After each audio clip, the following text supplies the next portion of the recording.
الله السميع العليم من الشيطان اللعين الرجيم. بسم الله الرحمن الرحيم. الحمد لله رب العالمين إنه خير ناصر ومعين، ثم الصلاة والسلام على أشرف الأنبياء والمرسلين حبيب إله العالمين أبي القاسم المصطفى محمد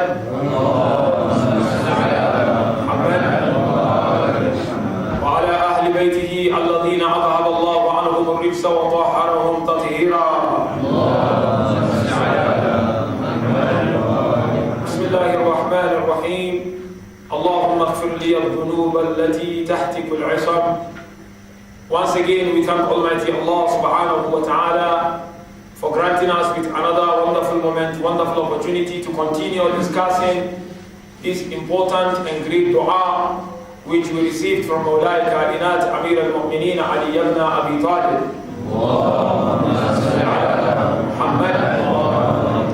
And before we start, inshallah, just a reminder, today or tonight also mark the wilada of the beloved son of Imam al-Hussein Ali al-Asghar salamullahi alayhi. And inshallah, at the end, inshallah, we'll touch something little bit about him to get the barakah of this greatest sacrifice of Abu Abdullah al-Hussein salamullahi alayhi. If brothers and sisters will recall very well, we got to a point where we were discussing about the negative impact of sins in our lives. And we spent a lot of time to dissect how dangerous sins are to us. Then we moved on to outline those sins that Amir al-Mu'mineen wanted to ask Almighty Allah to forgive us, or else we have to face the repercussion of those sins. The first of those sins which we started is Allahumma ighfir li adh-dhunub allati tahtiku al-'isam. You make dua, oh Allah, forgive me those sins that tear apart safeguard. And as we explained, if you look at the way, the siyaq, the contents, Imam Amin al-Mu'min said tahtiku al-'isam. The word tahtiku in Arabic is from the word hitk or hatk. When you talk of a hatk, hatk means help sitr, is to burn and destroy your protection. Is to remove the veil which is covering you. Say you have something which is protecting you. So now when you say tahtiku al-'isam, that word tahtiku, it means something that breaks completely this protection that I have. And then now you come to the isam. Isam is from the word the isma. Isma also means man'a, to block something from coming. So now there are sins, if you commit them, you become a victim, you become vulnerable. How do you become vulnerable if you commit those sins? You become very loose in your spirituality, and you become so exposed in the eye of Allah subhanahu wa ta'ala. Therefore you realize Imam said ta'atiqul-isam, you have that isma, that protection from Allah. Allah protects you. Nobody knows your shortcomings. It's only Almighty Allah knows the shortcomings. The moment you start indulging into those sins, and you get exposed completely. The first one, we discussed it, shurbul khamr, drinking alcohol or liquor. And as we mentioned the other day, today you find even some people who claim to be Shias, they drink alcohol. So first, Imam Ja'far al-Sadiq, salawatullahi wa salamuhu alayhi, Imam said there are 5 sins that tear apart safeguards. Say, oh Allah, forgive me the sins that tear apart safeguard, that tear apart the protection you've given me. Number 1 is drinking alcohol. And as we said, our fifth Imam said, Sharibul Amr yuhsharu kafir. The one who drinks alcohol will be raised on the day of Qiyamah amongst the group of kuffar. Therefore you realize our sixth Imam warned and admonish his lovers and followers on the repercussion of drinking alcohol. Today you have people, they drink wallah, some they drink openly. You ask them, why are you drinking Habibi? Are you not the lover of Amir al-Mu'mineen? He tells you, I've got too much stress. Don't you have Quran to reduce your stress? Will alcohol reduce your stress? So the first thing that tear apart safeguard is alcohol. Therefore, our fifth Imam say, if you find a person in your community or in your society, and that person is drunkard, he drinks. Number one, if you propose your children, your daughter, don't give. Fifth Imam made it very clear. So long as you know that he's drinking and he's not ready to stop, when he proposes your daughter, refuse it. And today we have even sometimes in our community, you have some people who drink. So long as the person is not ready to take heed to the teachings of Allah, then he cannot be trusted. Number two, Imam said, when he speaks, don't accept what he is telling you. Drunkard, when he speaks, don't accept what he's telling you. And number three, Imam said, don't entrust drunkard. If you know he drinks now and then, don't give him amanat. Because if you give him amanat the day that he's drunk, you know what will happen to that amanat. So the first thing that tear apart safeguard is shurb al-khamr. The second thing that tear apart safeguard, according to our chief Imam, is la'ibul qimar, gambling, lotto. Today you have associates who hide and go to casinos. They go and gamble because they want to make quick money. You said that table exam, since that tear apart safeguard. Gambling, tear apart safeguard. It exposed you. You will become unprotected in the eye of Almighty Allah subhanahu wa ta'ala. Therefore, Quran made it very clear. يَسْأَلُونَكَ عَنِ الْخَمْرِ وَالْمَيْسِرِ. The Prophet said, قُلْ فِيهِمَا إِثْمٌ كَبِيرٌ. When they came to you, O Prophet, asking you of a khamr, liquor, and maisir, and gambling, Allah said, Ya Rasulullah, tell them, فِيهِمَا إِثْمٌ كَبِيرٌ. In these two things, liquor and gambling, there's a great sin in it. Yani it's a grave sin in the eye of Allah subhanahu wa ta'ala if you drink and you gamble. Therefore we are told in Islam, don't even associate yourself with people who gamble. They said if you find yourself in a place where gambling is taking place, and you don't want to go out of that place, and you remain there, you will be deprived of the barakah and the blessings of Allah subhanahu wa ta'ala. Look at even our fiqh. Go to a point and say, even gambling, if there is no money on it, no gain, no lose, it's just for the fun of it. Fiqh said it's haram not to do it. No money, nothing. But we gamble, we just do. According to fiqh, they said don't do, because it's not acceptable in Islam. So therefore, the second sin that tear apart our safeguard is gambling. You lotto. You put small, you want to gain more without struggling. You put it, you gain, it is not acceptable in Islam. Number three sin, which our chief Imam mentioned, that tear apart safeguard, tahtiqul isam. Allahu wa tahrij. Entertainment and going to clubs. Go to club, you go to disco, excuse my word. This is one thing that tear apart safeguard. Therefore Islam came forward and said, Ra'sumal iklaful waqt. The capital and the head of wasting time is go to the nightclub. He said, because this life given to you by Allah is precious. And you will be questioned of this life on the day of Qiyamah. So if you go to those areas, you are destroying and wasting your time in accordance to the teachings of Islam. Therefore, you realize that there was this man, Allama Abbas Al-Kumi is reporting this in a while.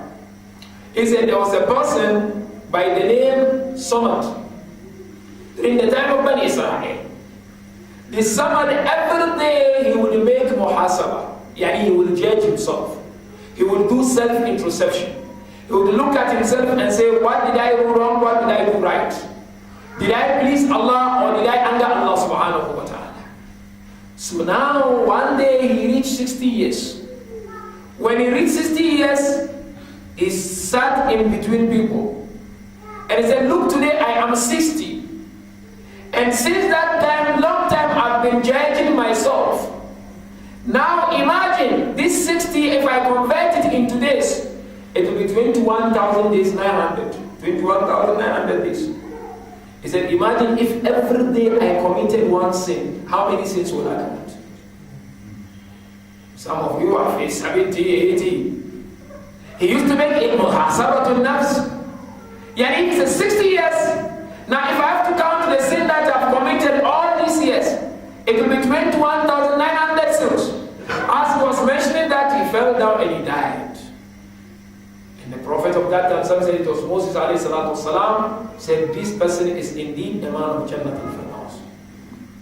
So therefore the third one, which is very, very important, is that Allahu wa tahrish. You entertain, you go to disco, you play music, you waste your time. They said the time is going for nothing. The fourth one, which tear apart safeguard, is tasakkutu uyubin nas, is to expose the negativities of others, the fault of others. You know, sometimes we get so excited to expose the fault of others. When we expose it to others, we laugh, we jiggle. Our beloved Imam Ja'far al-Sadiq salawatullahi wa salamuhu alayhi. Imam Ja'far said one of the sin that will tear apart your safeguard is to expose Muhammad. You know his faults. Islam says if you know the fault of the brother, you know the fault of the sister, the least you can do is to pray for Almighty Allah to guide the person. Therefore, Prophet said, "Man nafasa an mu'minin qurbatan min qurab ad-dunya, nafasa Allahu anhu qurbatan min qurab yawm al-qiyamah. Wa man yassara ala muhsinin, yassara Allahu fi ad-dunya wal akhirah. Wallahu fi auni al-'abd ma dama al-'abd fi auni akhihi." Prophet alayhi salatu wasalam said, whoever covers his Muslim brother, you know his fault, you know her sin, you know things that he or she doing wrong. Prophet said, if you cover it, you don't expose it to want to laugh at that person or to undermine that person, Allah will cover you on the day of Qiyamah. But if you do not cover the person, you will also be exposed in this world and you will be vulnerable. Therefore you realize our beloved Imam, the Sif Imam said, it is close to kufr. Look at this riwayah of our Sif Imam. He said it is close to kufr when you find two friends and one of them is befriending that one, while befriending him or her is counting on his fault. And while he's counting on his fault, he's marking today he commit this wrong with me. Said he's doing that so that he can capitalize on it against him on one day. Imam said whoever does that, that is close to kufr. Akrabu min al-kufr. But today you find Muslims, they don't care. When a mu'min does wrong, we laugh. Instead of us to make a dua for Allah to guide the mu'min, or to say, Ya Allah, this is your slave, this is your servant, to guide him, we laugh at that person. And it is a sin according to our Sif Imam that it will tear apart your safeguard and you will not be protected anymore in the eye of Almighty Allah subhanahu wa ta'ala. Therefore you find Rasulullah sallallahu alayhi wa alihi wa sallam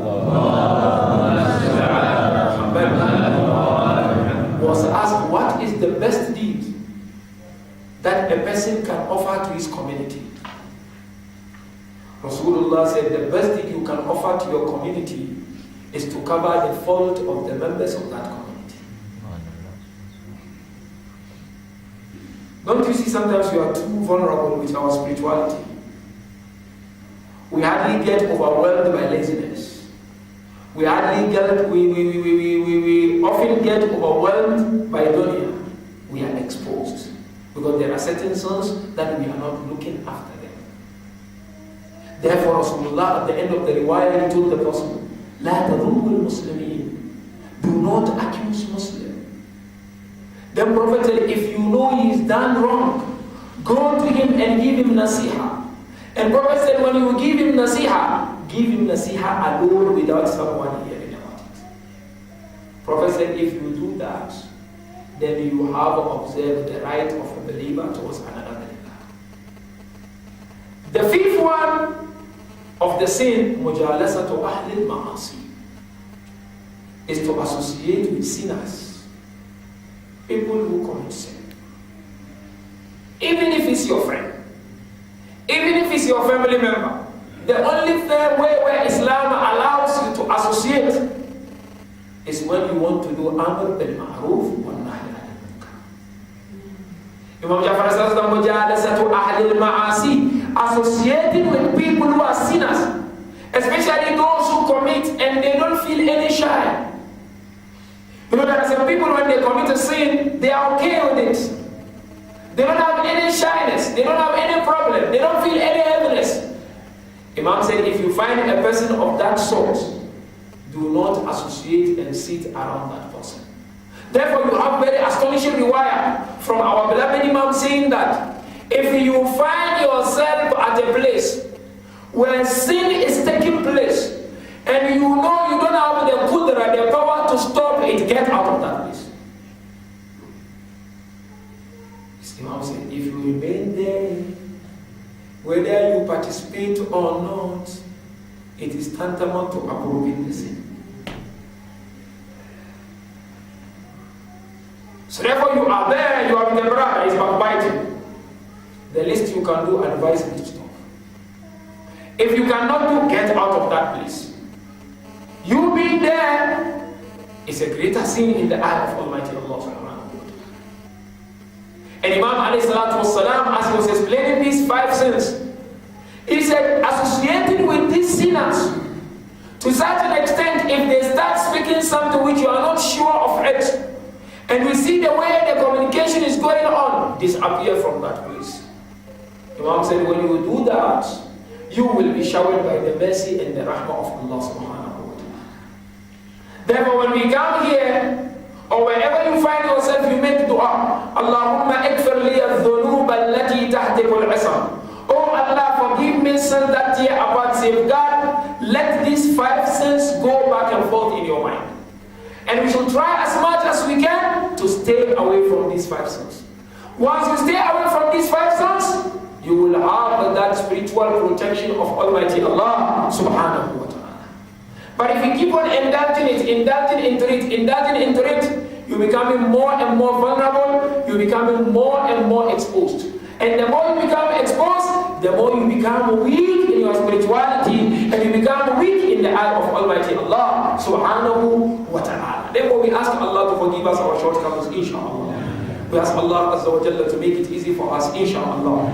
As we mentioned earlier on, just 1 or 2 points. That tonight, according to some riwayah, of course we have 2-3 riwayat regarding the birth anniversary of Ali Asghar, the beloved son of Bibi Lubaba and Abu Abdullah al-Asghar. But all those riwayah that we have are along this line of these books. Because we realize that Ali Asghar, we are told historically, he died at the age of 6 months. So now if we count, we are in Rajab to Muharram, it's almost 6 months. Ali Asghar, you know, there are so many lessons, brothers and sisters, we can learn from Ali Asghar and from this great sacrifice of Abu Abdullah. I just want to share 1 or 2 lessons of that. Because naturally, he died at a very young age, at the age of 6 months. So 6 months, there is no much of things to speak about this young son of Imam Ali Abdullah. But the first thing we learn is, especially as fathers, as mothers, is the tarbiyah we give our children. Tarbiyah occupies a very important position in Islam and in the life of a son or a daughter. Imam Hussein alayhi salatu wasalam, no doubt he loved Ali Asghar. And no doubt when he gave Ali Asghar away, Imam had a purpose. And one of the purposes is all of us sitting here tonight. So what I'm trying to say is that you as a father, me as a father, you as a mother, you will never get closer even quarter of Ali Asghar. Forget it. You cannot be close to Baba Abdullah.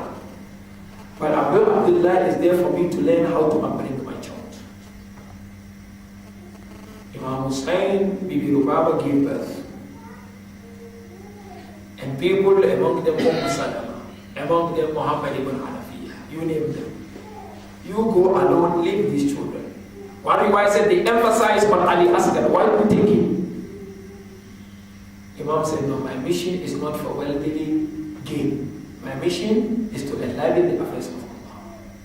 What I'm trying to say, as a father, as a mother, we need to be sure the type of upbringing we are giving our children. Are we giving them that proper upbringing where they will be able to represent Ali Asghar in your life and after your life? You go home as a father and mother on this occasion of his birth. Ask yourself, me now, I'm with my family, my children. The upbringing I'm giving my children, will he be able to remember Ali Asghar every day in my life or his life? Because ulama said, all these children that you see, they are the representatives of Sakina and Ali Asghar. Therefore, the first lesson we learn, brothers and sisters, proper upbringing of Islam. You find in Karbala, there were children of 30 years. There were children of 40 years. There were children of 11 years. There were children of 9 years. There were children of 8 years. Some of the parents, unfortunately, brothers and sisters, don't have time for their children. We think and assume that if we bring money, is enough. That is the biggest mistake we are making. That is why sometimes we don't find our children doing wonders. You find a child, young child, to make salat is too heavy for him. Whose fault is the child? No. It will never be the fault of the child. And it's impossible to be the fault of the child. The child under age, he doesn't perform namaz. You cannot blame the child. You have to blame the parents.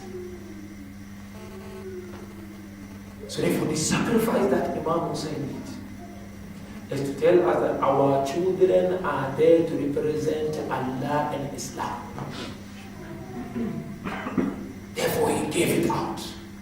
You, I ask you a question. If today, just a question, the Imam of our time appears to you, said, I need your son, will you give? This is just a question hypothetically. Who will give? Tell me. Common madrasa people cannot take their children. What of giving the son to Abba? This is very serious, brothers. One day, inshallah, we'll have time to discuss this thing. Children, they are ma'soom. A child before puberty, he is ma'soom, she is ma'sooma. Therefore, Islam even said you can make tawassul of those children. You can make tabarruk of those children. But if you don't hold the thing properly, when they reach that age, it's gone. So therefore, the first lesson we learn is that upbringing is the most important, so that your child can represent Islam and can represent the Imam of Allah. Number 2, we learn a lesson of sacrifice. وَيُؤْثِرُونَ عَلَىٰ أَنفُسِهِمْ وَلَوْ كَانَتْ بِهِمْ خَصَاصَةٌ. Look at the Quran. Ajib. Quran, Allah subhanahu wa ta'ala said, يُؤْثِرُونَ, they will even sacrifice themselves, even if it's the last thing they have for the sake of Islam. وَلَوْ كَانَتْ بِهِمْ خَصَاصَةٌ. Today you want to comfort zone, she want to comfort zone, I want to comfort zone, we want to comfort zone. Who is ready to sacrifice for Islam? Do you really think that the sacrifice of the companions of Imam Hussein, today we have the likes of them in this world. Those companions were not Masumin. And Imam showed and taught them by example. Therefore, when it was their time, they were ready to do. Because he gave Akbar, he gave Asghar, he gave all of them. So who else is there? Good leadership. So therefore, we have to learn the lesson of sacrifice. What is sacrifice? Sacrifice doesn't mean that I give my soul only. No. Even if you have to part ways with your money for the sake of enlivening the affairs of Allah, do it for the sake of Allah. And that is what Abu Abdullah taught us when it comes to Ali Asghar. You know, today we love our children. If a child cannot sleep at night with sickness, you cannot do anything. You get stressed out. But imagine you giving this child completely away. And you carry this child, you took him there, you know they will kill him, but you're still taking him. That is when dunya clashes with Allah. You will see who will take dunya over Allah, and who will take Allah over dunya. You, the only sacrifice me and you can do today is to give our time, our wealth, to enliven the school of thought of Allah. And it's so serious in today's time. You look at the onslaught against Shias in the world today. Conference upon conference. To expose the kufr of Shia. To expose the fitna of Shia. What do you think is our goal? Our goal is also to determine to enliven, not to retaliate. Retaliation is a waste of time, huh? To insult them back is a waste of time. The only way you can give your time, madrasa give your time. Community work where you know is enlivening the affairs of Ahlul Bayt, give your time. People need your support, wealth you have it, give your time. Find excuse to serve the school of thought of Ahlul Bayt before you depart from this world. That is what sacrifice is all about. You cannot give your child, I know, I cannot give my child. But at least let's do something to emulate the teachings of our Abdullah. Once you are able to do that, you make Abu Abdullah happy, and you make the Imam of our time happy. Therefore, raise up our hands, let's make dua, inshallah. We ask Allah subhanahu wa ta'ala to grant us the barakah of Ali Asghar.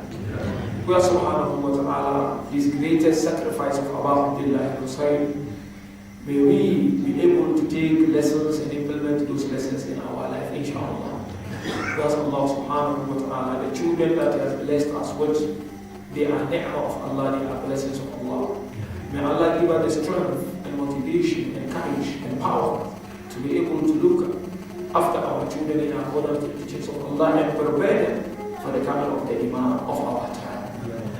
Allah, tawfiq, wa sallallahu ala Muhammad wa alihi wa